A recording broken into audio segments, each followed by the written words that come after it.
for sure. Not even close. All right, welcome to the fourth podcast of the Mak and Riley podcast. We have a very special guest today, Justin Mihaly, the man who started it all and convinced Mak and I to start this podcast. So, man, full circle moment. Super excited to have you here, man. Justin, how are you doing? We were just talking about Royal Power. Yeah, I'm doing really freaking well. If you guys have not tried Royal Power energy drinks yet, you absolutely have to. It's an extension of what we have going on at Imminent. But yeah, Leslie's the mastermind behind these, and they're absolute insanity. So, I've very publicly been an energy drink hater. Now, I am definitely no longer thanks to Royal Power. Well, I'm the same way. I have not had an energy drink in probably 10 years till I got around Mackenzie. Mackenzie's like, I got the ones you should try. And so I tried probably two new ones this weekend, and now just eyeballing the Royal Power. I want to try those because you can buy them on the Eminent site, right? You can, yeah, you Yep. can. So, Mac, you're a big energy drink girl. It's funny because I'm the opposite end. Like I love energy drinks. I have a Gorilla Mind right here. So I'm probably really going to like the Royal Power. I know. We can bleep that part out. We can bleep it. Yeah, once you try Royal Power, you never go back. You know what they say. You guys have all heard that. Right. Yeah. Okay. Right. We're familiar with that. Yeah. Let's go. Well, this is really cool. Man, we've had a lot of really cool experiences lately. This all started. I went down and was on Justin's podcast. Man, was that in May? Was that in May? Was that Yep. a couple months ago? Yep. Wow. And And that we were just wild. talking.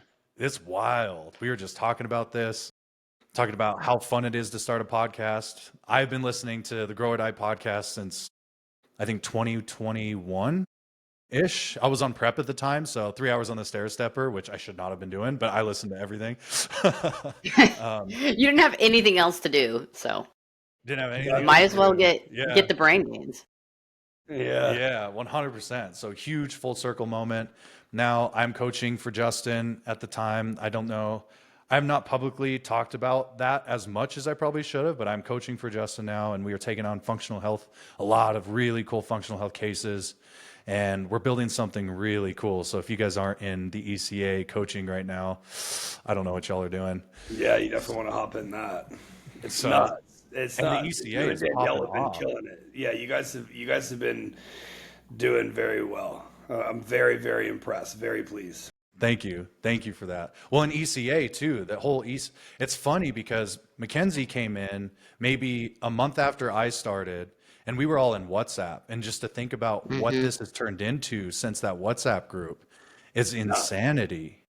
How many people have you hired in the past month for ECA? In the past month, so we're at 18 now. So I've hired 13 people. Let's go. I've hired 13 people in the last month. And we're seeing it evolve in real time. It has nuts. expanded like insane. Yeah, I'm really proud. It's definitely growing. But I knew this was going to happen. If you build the best possible product that solves a gigantic issue that many people have, then it's probably going to grow quite huge. You build it with integrity, and you build it with a customer first approach, and it's been challenging. All of the challenges of scaling this fast. I mean, for reference, I openly talk about it, so I don't mind sharing it at all. For reference, the first month that ECA really launched, so before ECA, we had the TM mentorship. And the TM mentorship, it was good. That was like a side hustle though, but it would pull like $15,000 a month. And I really started that cohort. Before that, I was doing one-to-one mentorship. I really started that cohort last September. But then like ECA had a full launch in January. And we're already doing $500,000 a month. Let's go. Like it's complete insanity what's happened. And companies just don't scale that fast. All of the problems that I never imagined having, but I always wanted to have, I am having them. And you notice that fascinating thing for me is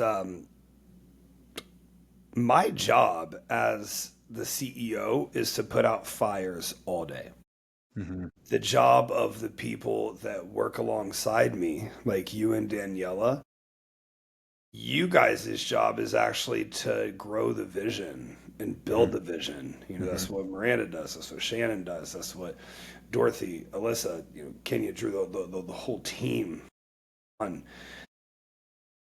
Eddie, my God, I mean, this is the guys that do this. What everyone else's job is to like y'all really drive the vision. And I thought that it was going to be the opposite. Thought that the team would be the ones problem solving and doing all that in real time, and I would be driving the vision. And it turns out that's not how business works. So it's been fascinating. But the work we're doing has gotten cool recently because I'm not sure if you guys know this. We have 18 doctors inside ECA right now, and we I have had no idea it was that many. we have a partnership forming with a couple of those doctors that I briefly told Riley, you, and Daniela about for the call. Um, that's another level of impact because, as you guys want to chat about here, I don't think they're doing it with malicious intent, but the reality is that education and pharmaceutical industries were set up with brainwashing, manipulation, sickness at the forefront of it all. And the reality is, only we, the people, can actually change that. So Yeah. it's cool having them in. Yeah. I've had this conversation actually recently with, I know a couple people who just got out of medical school, who have been through medical school, and they're very interested in what we do because it is very root cause and they do treat symptoms. And what I had ended up talking about was, you know what? The most powerful thing we could be as a doctor who's open to the things that we do. If you have somebody who has both, that would be huge. But there's a big barrier because these folks have been in school for 5, 6, 7, 8 years. They're pretty interested as to why they haven't learned the things that we know at the root level, like how the gut is related to Hashimoto's, right? Yeah. They don't, we're not treating the gut. We're treating Hashimoto's directly. We're prescribing T4, but it's masking what caused it in the first place. And so it creates kind of a whole new definition about when we say, we hear it all the time, doctors are keeping people sick, and you wonder why that is, and doctors get defensive about it. But the reality is if you have a root cause that caused a symptom and you only treat the symptom and the root cause is still there, then you by definition are still sick, right? So I have a sister who she It's had, just managed, if it even is managed. Hopefully. yeah, Hope this hopefully, works. Yeah. hopefully. Well, and like a really crazy story, and I think we touched on this briefly in the podcast I was on with you, Justin, is my mother who had acid reflux for a long time, and she was given PPIs to handle that. And she just had really low stomach acid. Her acid reflux kept getting worse. Her digestion kept getting worse. Guess what? Now she has Hashimoto's. They were treating that, and then her TPAOB got so high that they gave her something. It was in the opiate family. I can't remember what it was. And then she started feeling really sick. She's like, I don't like where I'm headed right now. Well, and all we did is I said, we're going to taper you off the PPIs. Your new antacid is going to be betaine HCl. She said, I haven't had acid reflux in a long time since taking that. And it's mind blowing to me that it's taken years to develop to this point where she still has acid reflux, because we know PPIs, they're going to solve it somehow. If you get if you have essentially zero stomach acid, you're not going to have acid reflux. You're going to have a list of other issues. But then in a matter of a couple weeks with taking something like betaine HCl, why was that never talked about? Yeah. Right? That's a big, because that's my mother we're talking about. Yeah. So, when we go to really autoimmunity as a whole, how I like to chat about it is all of us have like a weak chain, right? Like there's one weak chain. If we're a system of a whole bunch of webs and chains, there's a weak web or weak chain. And if the weaker one gets, the more everything else has to overcompensate for, right? So let's say your weak chain is you have low stomach acid, which is causing acid reflux because your sphincter at the bottom of your esophagus, your sphincter is not closing all the way because it only closes all the way if we have enough acid in our stomach.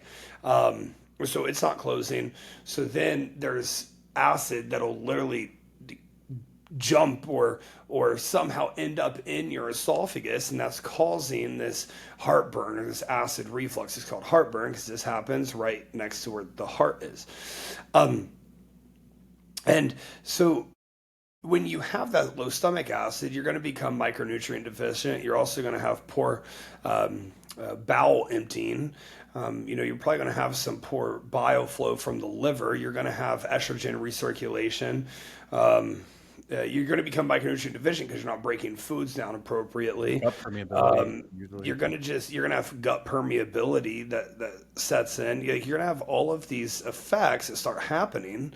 And then at that point, it's like, okay, which chain is the weakest? That's the one that's going to like break the first, right? So, in women, you very commonly see this be a thyroid related thing, even though the thyroid itself is very, very, very rarely actually dysfunctional.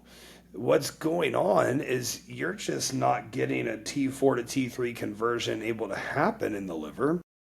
And so TSH goes up, and maybe T4 it can either go up or it can go down. But the T3 range in labs that starts at like 1.8 or something. It's like, dude, if your T3 is 1.8, you are bad. You are in a bad situation. But that has nothing to do with the thyroid itself. That's a conversion issue.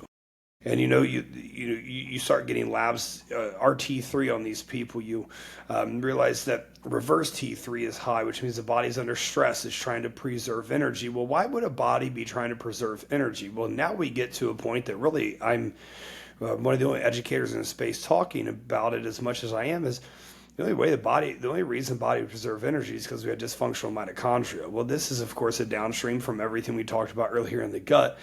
So we have dysfunctional mitochondria, and the dysfunctional mitochondria, the reason that this is happening is just a threat response. Your body doesn't feel safe. We have low cholesterol conversion, so we don't have maybe some membrane health or fluidity, or who knows what's going on. But we just have dysfunctional mitochondria, and that's how the mitochondria is how we fuel our life. So the body's under this gigantic threat attack. And so RT3 just goes really high. Estrogen's going to get recycled in the body. So we're going to have too high estrone in the body, very likely. Liver's not taking anything out. Like our garbage crew's not working. That's what I consider the bile flow. And it's like, here's some PPIs and T4. Like, are you Hope it helps. fucking kidding me? I could have kept going on that same chain and just continued to explain everything going on, and what the doctors are going to do or trained to do is give you some goddamn T4 and PPIs. Like, Jesus Christ, it's completely outrageous. It's a model of insanity. And I trust nothing. If the medical system gives us something, I don't trust it. But then you guys, I do want to highlight that two things. One, a fuck ton of doctors are waking up to this shit. Like, they don't want to be replaced by bodybuilders. You guys should dead ass see you should see my following on Instagram and the people that follow me. It is doctors. The DMs are doctors. Like, they're waking up to it and they realize, oh shit, there is something else. And then the second thing I want to say is, you know what? Pharmaceuticals do a lot of negative, and also they save a fuck ton of lives. You go in for surgery, you goddamn bet you ACV ain't helping you in surgery. No. You need pharmaceuticals. And things like GLP-3s and the GLP-4s that are coming out. Dude, these are life saving. So Hmm. like I'm in this conflict, you guys, of like GLPs actually can help solve a ridiculous amount of, I mean, an insane amount of issues. More issues than arguably anything else. The way that I think of it too as a Yeah. coach is okay, maybe they're not struggling so much with this fat loss resistance now, but they're Yeah. still not supporting their body in the way they need to with the GLPs. So they still need assistance from people like us.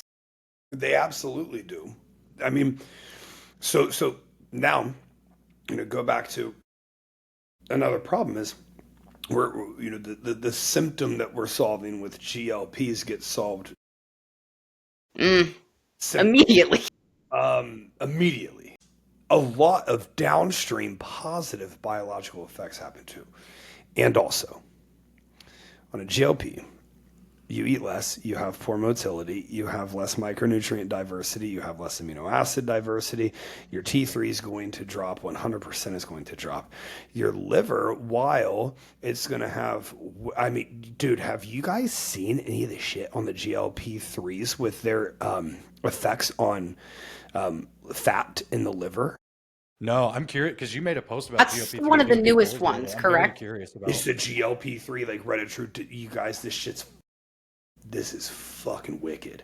And it's like, okay, so we're going to drop fatty liver. Amazing. Where's the fat go? Because it still has to be taken out by the garbage truck, but the Right. garbage truck's not coming. Are we dropping weight? Yes. Where's the fat going? I don't know. I don't even have a hypothesis. I have no clue. We're dropping weight, yes. We're dropping fat, yes. All of these mechanisms, like for those who don't know, the GLP and then the number next to it just insinuates how many different mechanisms of energy it's burning through. So like retatrutide has 3 mechanisms. There's a GLP-4 that I have sitting in my fridge right now. That's the one I was talking about, the newest when I said. This thing's bad as fuck. I'm like, you guys, this is insane. But you know what's interesting? Real fast. Conditioning on bodybuilding shows hasn't gotten better because the reality is the same problems for bodybuilders persist no matter what. Even on a GLP, brother, you're still gonna cheat on your diet. Yeah. You're still gonna cheat on your motherfucking diet. You And might then cheat too, less. thinking about like non-exercise thermogenesis, that's still gonna plummet. It'll Probably go. more with the GLP. It'll go Yep. so far down. Um, and also, I mean, maybe could it go up in the 3s and the 4s? Could it go up? Well, I was gonna say, I think it would be helpful for viewers to know the difference between like a GLP-1, what that's acting on, and like a GLP-4, and the difference Yeah. between that. So the GLP-4, do we have? I want to look it up. Do we have the research on GLP-4s yet, or do we? I'm not sure if the research Thought I I went saw something had was very brief 3. about it. But I'm not sure if it was 3 or 4. So man, I can't find that post. We'll go into the GLP. So GLP-1, you basically just use that to control appetite. Hmm. It's going to slow gastric emptying. It's going to lower glucagon, and that gets made up for later on in later models. That's really all that it does. It doesn't like fix anything with metabolism or vagus nerve activation, anything like that. GLP-2s, it's not really a thing. You can you could definitely fix IBD, Crohn's. You can fix that stuff with GLP-2s. It's like it's the guts. It could be like flip the switch to kind of rebuild some gut lining. It's a little bit more of a Hmm. builder, so it's not really used much. Now, GLP-3s, you're going to burn fat through 3 different mechanisms. GLP-2, you burn through 2 different mechanisms. I forget what the second one is, but GLP-3 reactivates glucagon. So glucagon goes quite high when we start like eating a lot of protein, think like maybe post a Thanksgiving meal, shit ton of turkey. Glucagon's going to go real high. You're going to burn a shit ton of fat through GLP-3. GLP-4s are simply four different mechanisms. There's a glucose sensing mechanism, intestinal wall. There's, I believe, the glucagon would be in there as well. There's then the GLP-1 modality also. Like, it's just how many different mechanisms are we burning energy through? So it's going to keep insulin pretty baseline. I don't know if it'll keep it low. You're not really going to have insulin spikes. You're very much so going to see some cortisol stabilization, I would imagine, alongside that. It would kind of have to, since they're antagonists of one another. But I do think that with the GLP-3s, the GLP-4s, I'm not sure how far this is going to go. I truly have no idea. But with the 3s and the 4s, you are getting into some really unique fat burning, calorie burning mechanisms, while also promoting gut repair. Because it's very rare to have a client come in that doesn't have some pretty bad gut dysbiosis. So if the axles on your car need to be replaced and repaired, stop driving the fucking car so much, right? Yeah. Okay, so apply this to your gut. If the gut needs repaired, you stop taking so much in, it gives the gut more ability to repair. And I know GLP-2s have been really good at doing that, which is why there's been some good stuff with the IBD and the Crohn's. And also, I think Mac dialed it nicely. Like, you do need to take supporting cofactors with this, because if you come off the GLP and you still have all the same issues that you had before in terms of the root diagnosis of what was happening, which is probably low stomach acid, which is probably some gut permeability, which is probably some poor bile flow, which imminent bile boost will fix, which is probably some sort of nervous system reliance on food. If you don't fix these things, and they're all the same problems are going to come back. GLP gives us a crutch and buys us time to fix, just like when I'm working with SIBO cases and I'll bring in a little bit of T3 short term, because 100% of people with SIBO have low metabolism. They have low body temperatures. Mm-hmm. So I'll bring in a little bit of T3 because this is also going to increase motility right away. Mm-hmm. So the crutch is, we're going to crutch on T3 while we fix some other things, and then we'll pull the T3 out. The GLP is the crutch to fix other things while we have the GLP in. So would you use, because I've had this come up, and I want to know your thoughts, would you use a GLP on someone who's currently working through a hypothyroid case or a SIBO case? Or would you wait till phase 2, phase 3? Well, I've never done it, but yeah. Makes Why sense. not? Why not? Because the hunger, the less food we can bring in when we're clearing out a bunch of bacterial overgrowth in SIBO, it sure makes a lot of sense to do. But on the flip side, the one thing that I was thinking about was, if it slows gut motility and decreases thyroid, that you would have to have going T3 on, in. Yeah, drop in some T3, clear out the SIBO, and then throw in some GLP for help 100%. recovering the gut after that. 100%.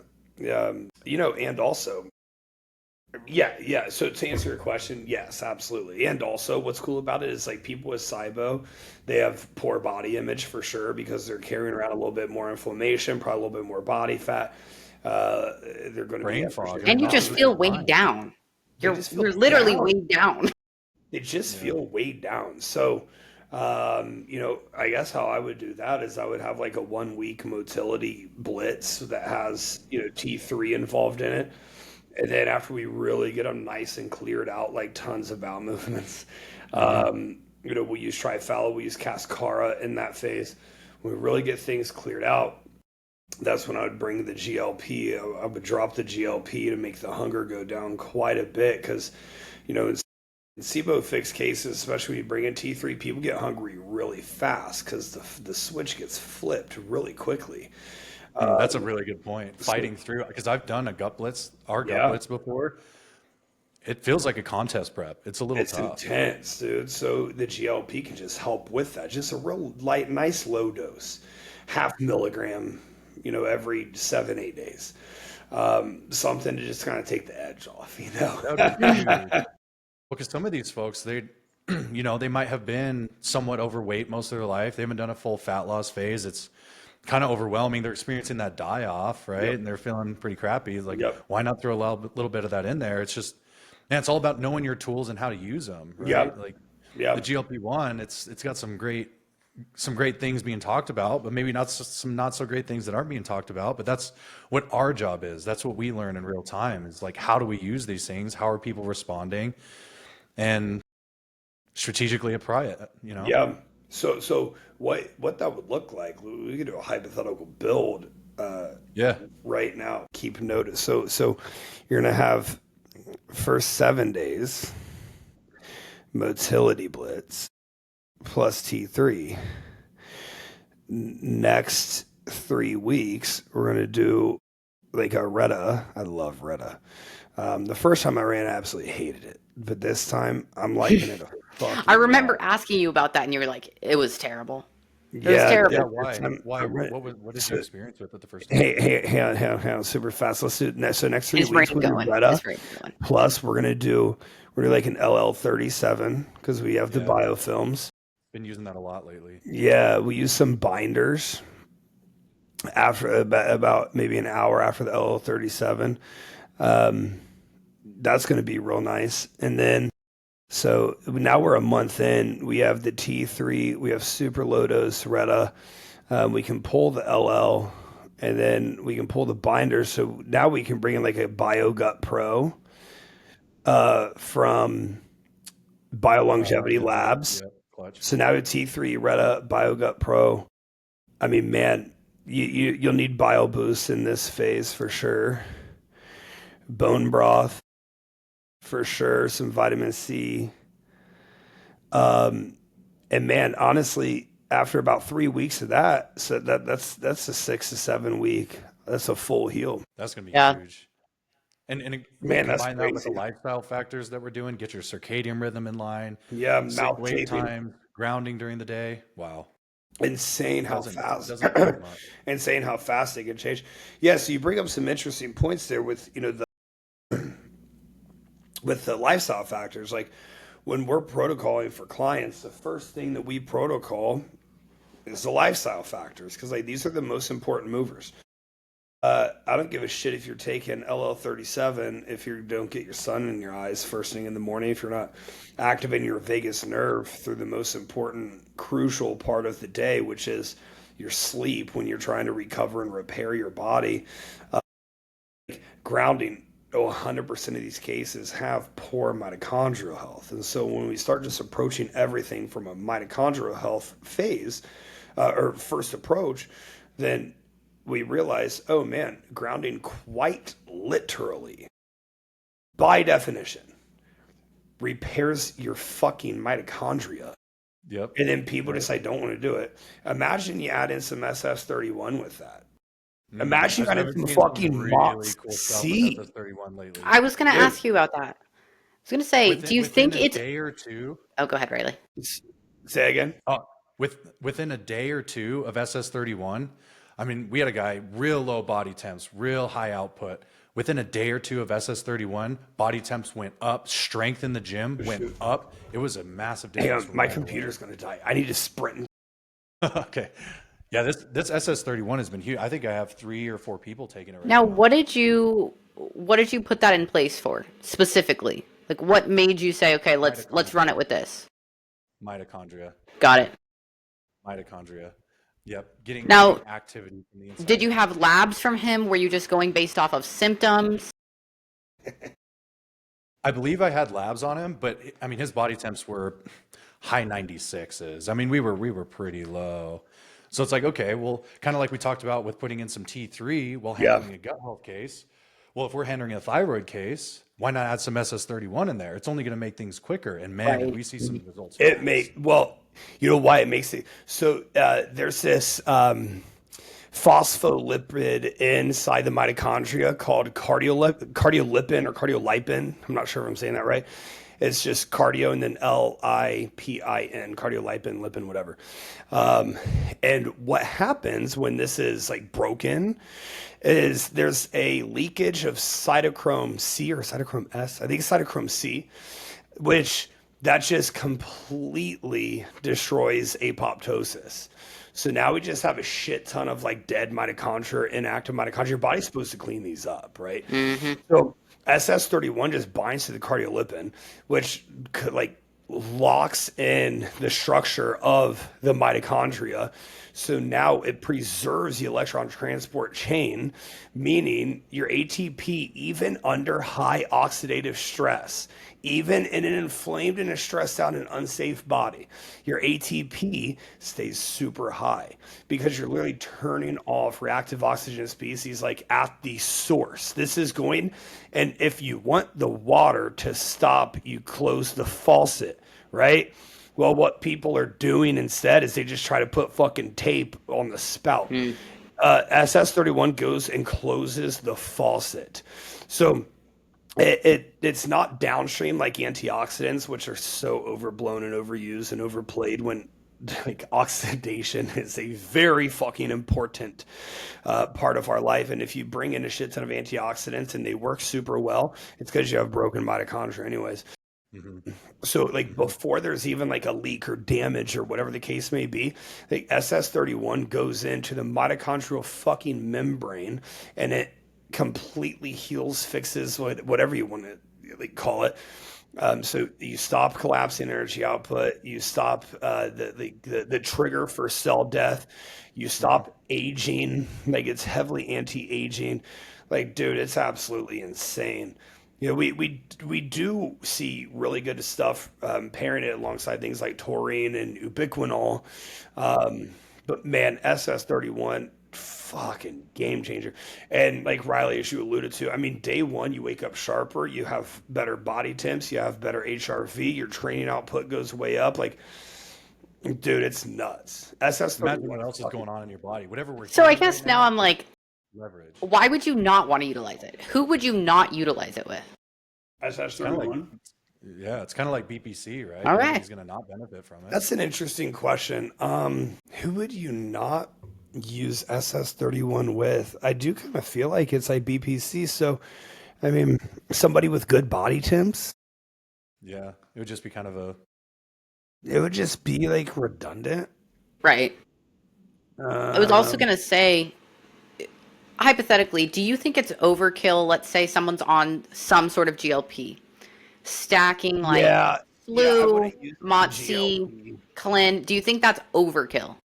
I wouldn't. There's no reason. So on a GLP, there's not really much of a reason to use it because, you know, on a GLP, it does put you in a hypometabolic state temporarily while you're on it.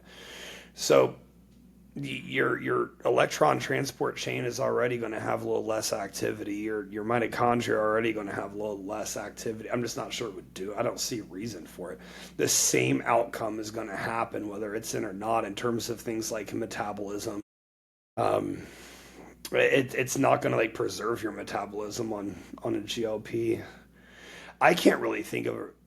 I mean, yeah, if you're using a GLP, I don't think that this would do very much. Um, People who are like, if you're running like high dose tren or an oxidative uncoupler like BAM 15 is the new one that is pretty fucking dope. Like you're running that to generate more reactive oxygen species. Mm-hmm. So the SS31 would compete against that, I would think. Mm, Yeah, yeah, I wouldn't run it if I was an extremely low calories in a prep either. I guess that's just who good I to know. wouldn't do it for. Yeah, that's so people on GLPs using high dose tren or oxidative uncoupler mhm. like the BAM 15. Um, And people who are on extremely low caloric diets, I just wouldn't use it. Yeah, that does make Makes sense. sense. Yeah. Makes a lot of Yeah. sense. But I've man, been hearing a lot. FS31's sick. Like it's bad. Yeah, yes. It's badass. So, what do you think about the combo of SOU-PP and Yeah. Epitalon? I've been seeing that a lot lately, especially in Uh, bodybuilding applications, so potentially with the BAM. so are we using this for fat loss? What are we using this for? I lost contest prep. Yeah, obviously, I do like the sloop. I like it a lot. If I were to prep today, I would definitely use that over clenbuterol. Mhm. I mean, sloop is something that also targets mitophagy as well, so it clears out the damaged mitochondria. Um, and I think it's PCG or PGC. PCG or PGC. It's just a master of mitochondrial biogenesis, meaning like how many more mitochondria can you really grow? Mhm. Sloop drives that. So it's pretty nuclear for fat loss without any stimulation. It's really freaking awesome because it just think of it as replacing like broken mitochondria or faulty mitochondria. Um, so it's like a metabolic flexibility. Like Yeah. right away, as soon as you take Sloop, there's more metabolic flexibility. Epitalin is dope because it simulates um, telomerase. I've always said Yeah. telomeres. I don't Telomerase. know. So not telomeres, it's a little different than telomeres. Oh, okay, okay, okay. Telomerase or I, I don't know if I say shit wrong. I literally don't care. I just know what it fucking does. That's all that matters. Yeah, it's just gonna reset your biological rhythm, if you will. Like it reboots melatonin, which a lot of people say if you're someone who you've used a lot of melatonin or you work late nights, I've recently had a bottle girl, I don't know where she lives, who did a consult with me for like her circadian retrainment, and I was like, well, dude, to be honest, like I'm gonna give you your money back because you kind of just need to use Epitalin. Like, there's not really you just need to use Epitalin, and I'm not gonna charge you to fucking to tell you that. But fat loss can become quite passive with it because it fixes the sleep latency, it fixes GH pulses, circadian clock alignment, your leptin curve. So it especially in visceral fat, I feel like, which the worse circadian health you have, the more visceral fat we see you have. Mhm. So it kind of just flips the switch on being able to passively lose that. So yeah, the two together, like for people who like, well, like my midsection just won't lean out or like whatever. Even low body temps in the morning, I definitely think that we can see in all of those a very, very positive net effect by using the Epitalin and the Sloop. I like it. I like Sloop, so I like it a lot. Like And Sloop's awesome. even thinking about just like the body fat distribution on somebody who has a really, really high stress job, you can see it. Like Mhm. cops, paramedics, military, nurses, doctors. It's not just a coincidence when you Yeah. see it over and over and over and over again. I agree. I agree. Yeah, Epitalin's kind of an MVP, for them, really for a lot of people. I mean, shit, if we go out and living in Austin, Texas, a lot of party can happen here. If we like go on a 2 or 3 day bender or something, I'm dosing Epitalin the next week, and it's like no way how fast it comes back, dude. Like you're Yeah. good. You're just good to go. Like that's crazy. So Well, now I'm yeah, wondering too, like you could now you're talking about mitochondrial flexibility. You could probably do some MOTS-C with SOUPP. you could. What do you think about But that? MOTS-C is going to increase mitochondrial biogenesis anyway, so I would rather do SS31 and Sloop together, I think. Yeah. I Okay. think I Yeah. would rather do those together.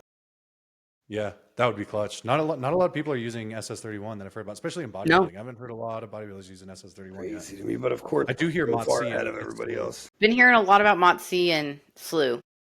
Yeah.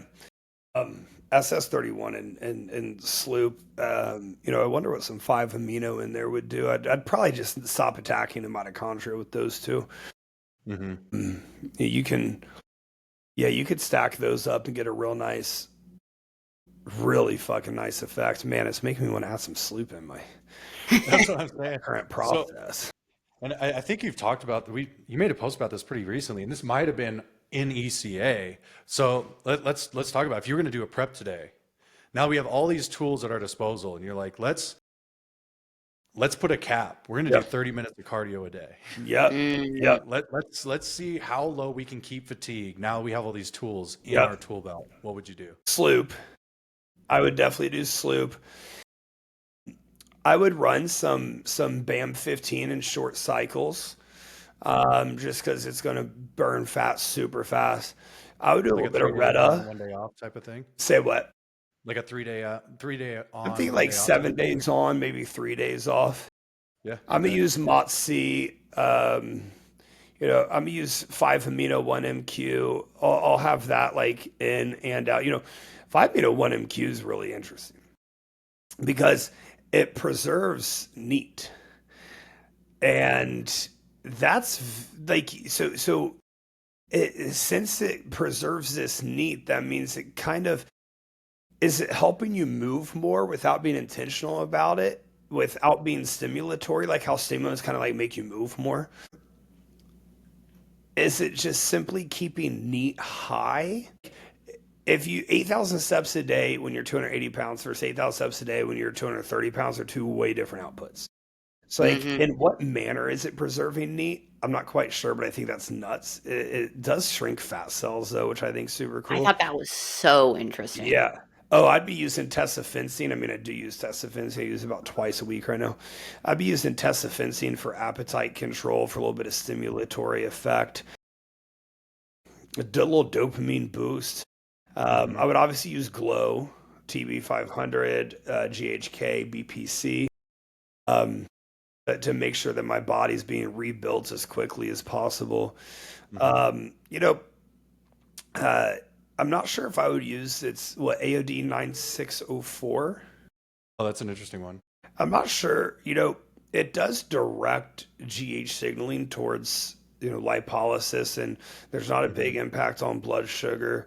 It is supposed to pretty much torch visceral fat. So I would use that pre-cardio alongside the yohimbine, alongside the nicotine, alongside the Sloop, and I'm gonna go just fucking destroy my fat during cardio. I would use Now, yeah. sorry, my question is, if someone's already taking GH, would you still do AOD, or would that just amplify it? Yeah, I think it would amplify it because That's what I would think. it really does. Growth hormone, when you're using the body, it's going to do a bunch of different things. It's got a bunch of different activities to do. Well, one of the activities can be covered by Glow. The BPC, TB, the GHKCU, they're a construction company inside your body. Well, GH does a little bit of that. GH does a little bit of lipolysis. GH has a little bit of muscle cell growth. GH has a little bit of intracellular cell. GH has a little bit of so many things, a little bit of circadian treatment, a little bit of sleep. Well, if you take AOD, it does kind of drive that more towards lipolysis in whatever manner it's doing that. And I'm not aware of, but it is driving more of a GH signal towards, hey, go focus on burning this fat down. It's like, well, shit, like that could be kind of good. Yeah, I mean, I would use all of those. I would. You know what I like? I like the this is if you're not using HGH, the HGH Frag 176. I do like that. Or like a CJC and IPA Morellin. I would definitely do that. Especially in a contest prep when It you have things that absolutely. can fall down regulating for sure. You guys, there's so many ways to burn fat now. There's so many ways to. I mean, it's insane. I don't want to say like contest prep's never going to be easy, Yeah. But if you can leverage these tools, which obviously they cost a lot of money, but like if you can leverage these tools, Just make it a man, little bit easier. I Just make it a mean, little bit easier. dude, you know what sucks about prep? Hunger drops, or hunger goes nuts. So your energy drops. So you start moving way less. So you stop racking the weights the same way you did. You stop doing the Hmm. extra sets that you did. You stop doing the extra stuff. And so like that's where a lot of that neat comes from. It's not intentional. You stop Hmm. doing like I'm sitting here chatting with you guys and like something I do after I have caffeine when I'm super focused is I tap my My leg's doing the same thing. yeah, I'm tapping my toe. So yeah, you Yeah. stop tapping. Like Yep. that burns calories. You stop making the extra phone call that makes, that like lights up circuitry in your brain and makes you pace around. You stop doing that stuff. Um, and all of that stuff fucking matters, dude. It really Yeah. fucking Yep. matters. It does add up.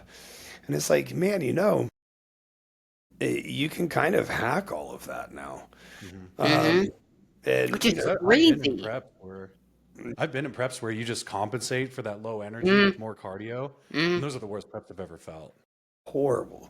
My first It prep. gets worse and worse and worse. But if there's something like a tesofensine, right, that like keeps your energy a little bit higher, just Yep. it's just enough. Yep.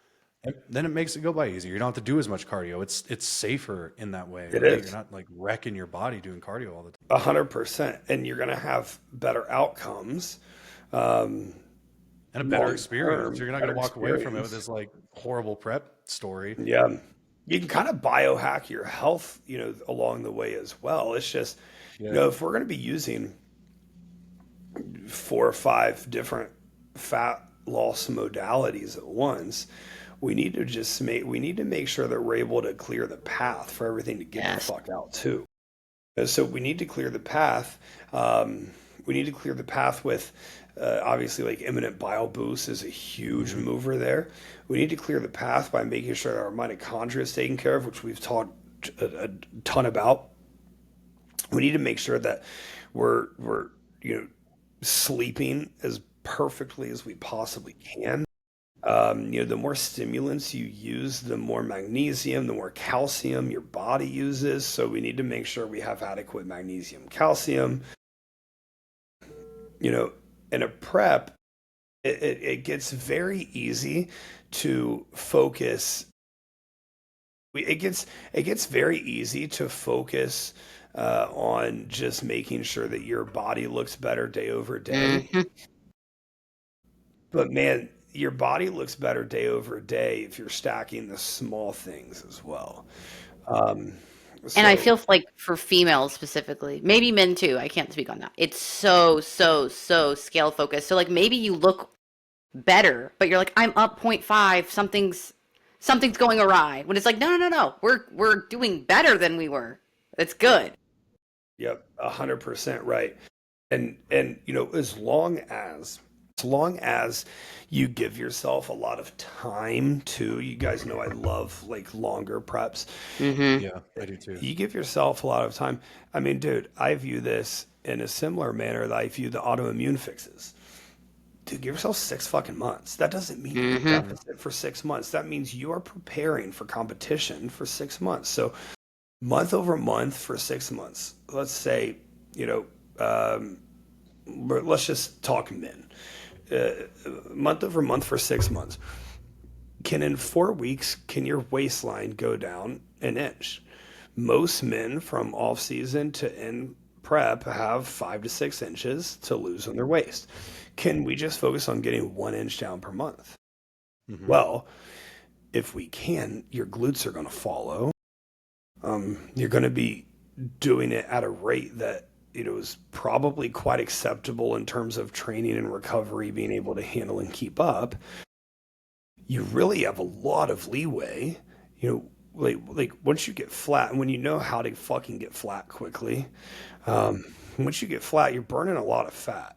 You really Hmm. are, because there's not much else to burn, and you've got PEDs keeping nitrogen high, preserving amino acids from being mobilized and used as energy. So you really start burning a lot of fat. Can you just take an inch off your waist every month for 6 months? Now, this isn't a contest prep focus. This is I have a baseline to hit. Let's take 1 inch off the waist every month for 6 months. Mm-hmm. And it's quite fascinating, in my opinion, what starts happening to people's mindset when you can reframe from just contest prep into, I guess, the smaller micro goals along the way that need to be hit in order for them to have the best outcome. So you're seeing that win every step of the way. Step of the way. Like how we protocol with clients, like you phase it out. Say when we see body temps at a certain period, we see bowel movements at certain times a day with the right quality. It's like, oh, we're moving in the right direction, and that's really all it is. Like as long as you're continuing to move in the right direction, you'll eventually get there. And it's just like adjust intensity based on what you can handle. It's like if you're nailing on the factors, you're doing your steps between your meals, like in a contest prep, you're doing things you need to do, keeping need up. Then you don't have to compensate in other ways. Like let's go ahead and crank up the intensity. Let's do what you can handle up to something that's reasonable. But if there are, you're traveling a lot, you've got kids, your sleep's not so good. It's like, we will get there. It's just going to take a little longer, and that's okay. But Yeah. you give them those wins every step of the way, and it's like, all right, no, we're still making progress. We will get there, and I can handle what we're doing right now. Yeah. Just lay out the expectations based on that, right? That you bring up a great point. It's the exact same thing that we do in these health fix cases when, hey, just have biomarkers. We literally have a page in the protocol talking about biomarkers to track to know that you're moving in the right direction. Like, Yeah, I think I list like maybe 6 subjective and 6 subjective ones. It's like, dude, there's a lot there. There's a lot of things that you're seeing in real time move forward. It's really cool. I think, go ahead. sorry. I think everyone needs that realistically, especially with a health case, especially if it's like a pretty hefty protocol. They're like, well, I don't know if I'm moving in the right direction. This got a little bit better. This got a little worse. I'm feeling a little bit better here, a little bit worse here. So to put it on paper and to see like, oh, okay, my digestion has improved. I'm not at 100%, but I'm not at 5% anymore. Yeah. And when we're able to have these tangible things going that push us forward, that I view it like I ran track, right? So in track you have high jump, pole vault, the same concept. You have a bar, and you either are clearing the bar or you are not clearing the bar. So there's not an in between. There's not a kind of you're clearing the bar, and it didn't move, or it didn't get knocked down, or it got knocked down.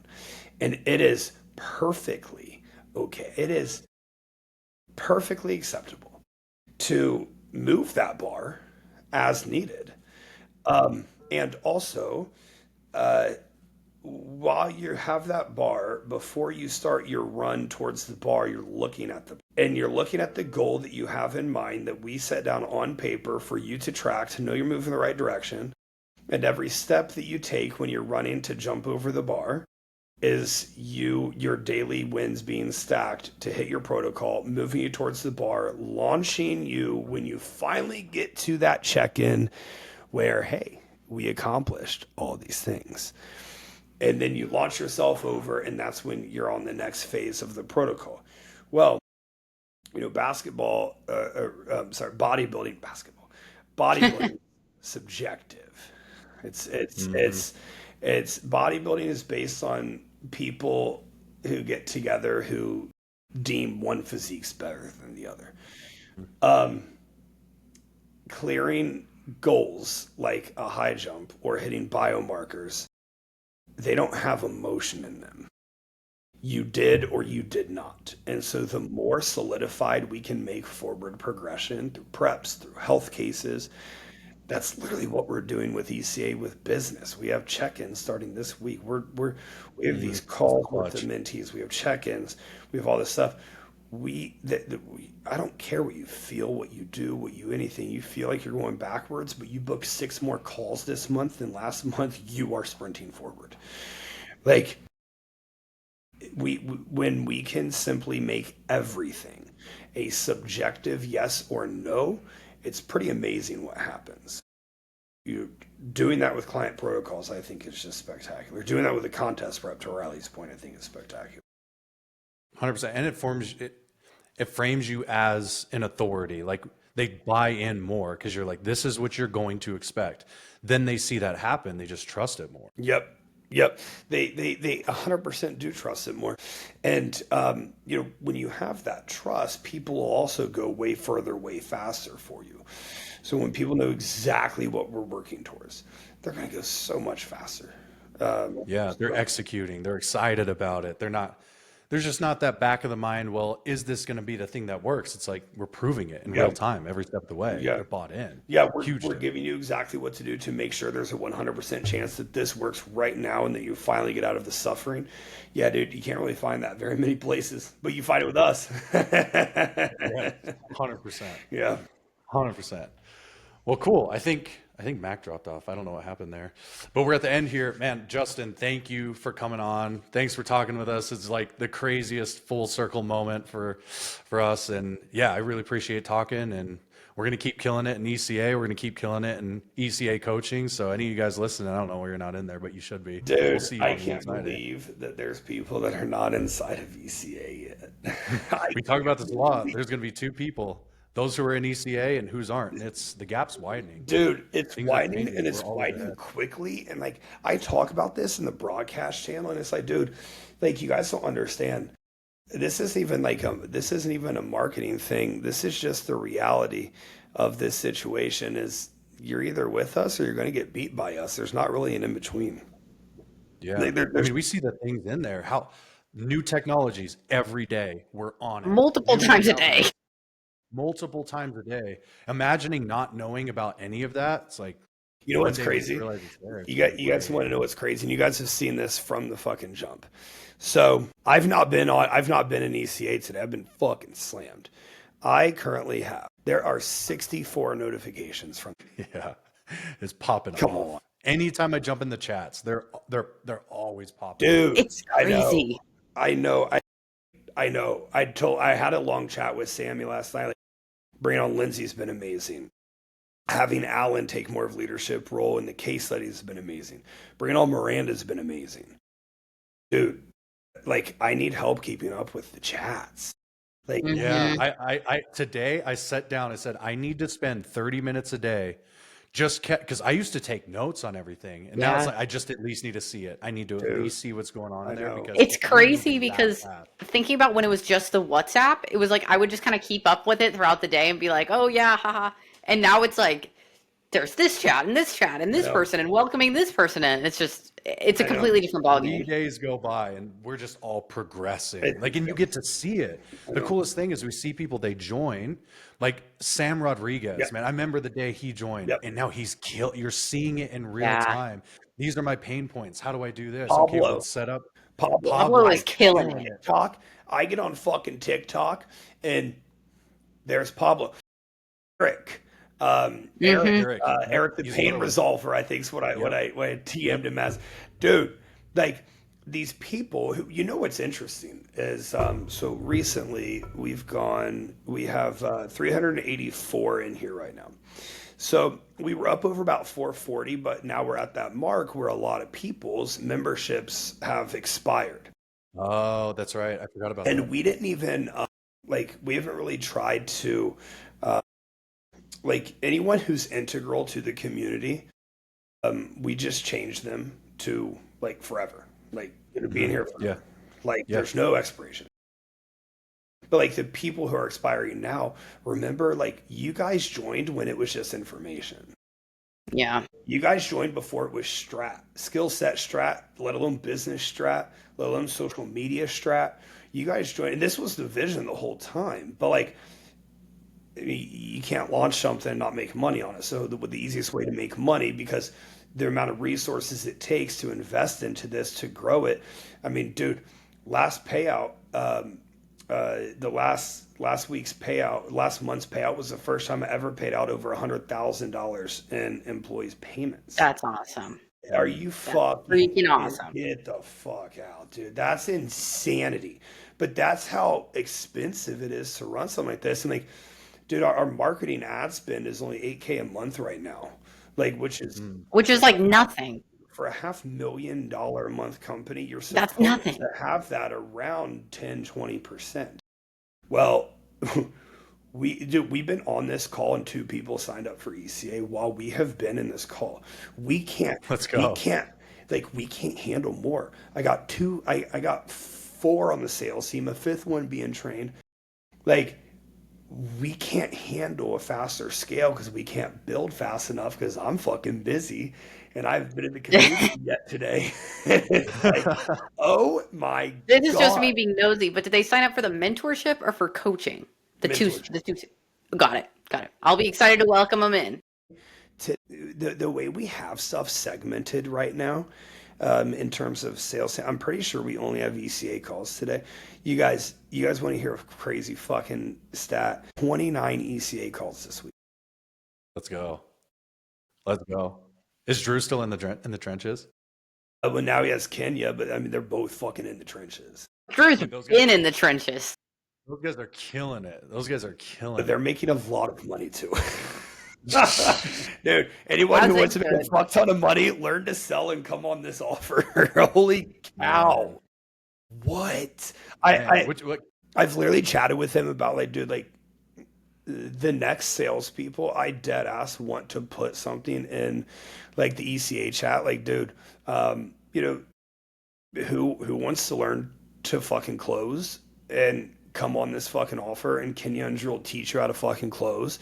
But, like, having people in the community, like, dude, they're making a ton of money. So if you're hearing this and you're in the community and you want to, like, print fucking cash, let me know. Maybe Kenya and Drew can teach how to fucking close. You just got to be ready to be on the phone all day. Literally. that is a nice skill to have. Learning how to close, learning how to sell. If you can sell a high ticket offer, if you can sit there and pitch, like, our highest offer is 30K, and that's, like, with me one-to-one very simply. If you can look someone in the eyes on a Zoom call and pitch them 30K and shut the fuck up, and you pitch it so well that they say, yeah, you'll never be poor in your life. You'll never have a lack of opportunities in your life. Like, you know, that's shy. You make 10% on these closes, or, you know, when you're really fucking good, you make 12%.